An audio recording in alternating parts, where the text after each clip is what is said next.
పాకిస్తాన్ ఒక్కసారిగా ఆఫ్ఘనిస్తాన్ మీద విరుచుకుపడింది.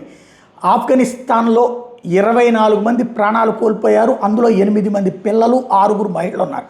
Pakistan air force వేసినటువంటి బాంబులలో ఒక మసీదు, డైరీ ఫాము, అట్లాగే ప్రజలకు సంబంధించినటువంటి ఇళ్ళు ధ్వంసమైన నింగాహర్ కోస్ట్ ప్రావిన్సుల్లో ఈ దాడులు జరిగింది. ఏదైతే పస్తూన్స్ ఏరియాలో ఈ దాడులు చేసుకొచ్చింది పాకిస్తాను.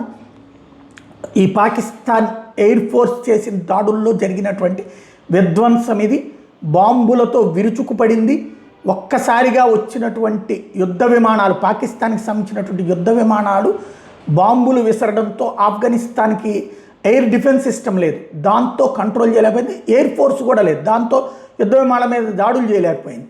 దాని దెబ్బకి ఇట్లాగ తయారైపోయింది. ఆఫ్ఘనిస్తాన్లోని ప్రావిన్స్ అంతా కూడా తీవ్రమైనటువంటి ఇబ్బంది ఎదురైంది.